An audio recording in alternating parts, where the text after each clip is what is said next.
అవుతుంది. ఇప్పుడు నేను నెక్స్ట్ మంత్ బోర్డ్ ఎగ్జామ్స్ రాయాలి, నాకు ఫీ క్లియర్ అవ్వలేదు. నేను ఏం చేయాలి చెప్పు? నేను చచ్చిపోవాలా? చెప్పు నువ్వే. మరి ఏంటి మామ నాకు అర్థం కాదు. పప్పా నీకు వేవ్ ఫీడర్ బిజినెస్ ఇచ్చాడు కదా, మీరు 2020లోనే మీరు విడిపోయారు. అందులో 20% నాకు ఇవ్వచ్చు కదా, ఇస్తే ఏమన్నా అయిపోతుందా నీకు?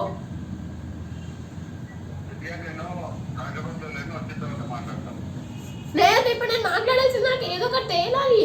ఇక్కడ మేము ముగ్గురం ఇంతలా కష్టపడుతున్నాము, ఒక్కడు కూడా వచ్చి రేకట్లేడు.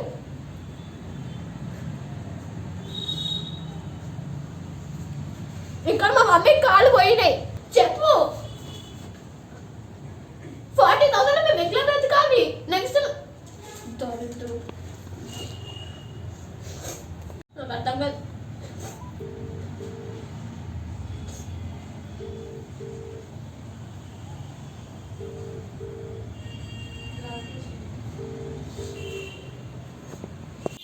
నేను వీళ్ళకి క్లియర్గా నా రూల్స్ ఫాలో అవ్వమన్నాను. నాకు తెలియకుండానే డైరెక్ట్ రవికాంత్కి ఫోన్ చేయమని ఎవరు చెప్పారు మీకు?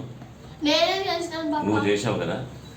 నాకు 40 lakhs మీద ఎవ్రీ మంత్ ఇంట్రెస్ట్ వచ్చేది, అది ఇవ్వట్లేదు. మా ఇంట్లో 22 lakhs మీద ఇంట్రెస్ట్ ఇవ్వట్లేదు. వేఫెడర్ మీద 20% ప్రాఫిట్ ఇవ్వాలి అని నేను చెప్పాను. వీళ్ళు అడిగారు డైరెక్ట్ ఫోన్ చేసి అడిగితే ఎంత రూడ్గా మాట్లాడడం కాదు, ఎంత తెలివిగా తప్పించుకున్నాడు, ఆలోచించాడు, వచ్చిన తర్వాత మాట్లాడుతా అన్నాడంటే మీకు ఫోన్లో మాట్లాడి మీతో మాట్లాడి చెప్పే స్టేజ్లో ఉన్నాడు కాబట్టి వీళ్ళకి అన్ని ప్రూఫ్స్ నేను ఇచ్చాను.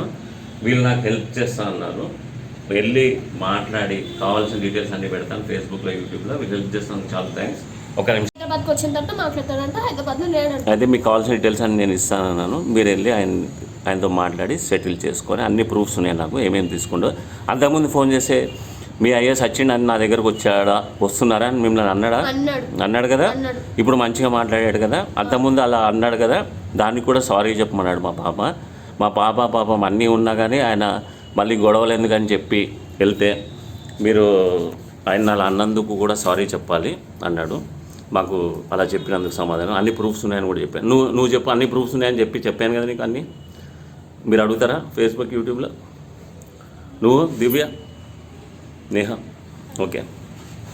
వాళ్ళు అవి చూపించి చాలా సింపుల్గా పంచాయతీ తేల్చవచ్చు. నా దగ్గర అన్నిటికీ ప్రూఫ్స్ ఉన్నాయి. Okay, thank you Kushal, thank you Divya. డబ్బులు థ్యాంక్ యూ చెప్పండి. థ్యాంక్ యూ పాప, మాకు కూడా పేపర్ ఇస్తున్నాను చెప్పరా. అక్కడ మంచిగా చెప్పు, ముఖం సగం చూపించి. ఓకేనా, అర్థమైందా? సో ఇది మా మధ్యలో అగ్రిమెంట్. తీసుకోండి పేపర్. కానీ రెంట్ మాత్రం ఎవ్రీ మంత్ నేనే ఇస్తాను. ఓకే, భాస్కర్ కాదు, నేనే ఇవ్వాలి తీసుకొని. ఈ పేపర్ చూపించి భాస్కర్ దగ్గర తీసుకోవడానికి లేదు.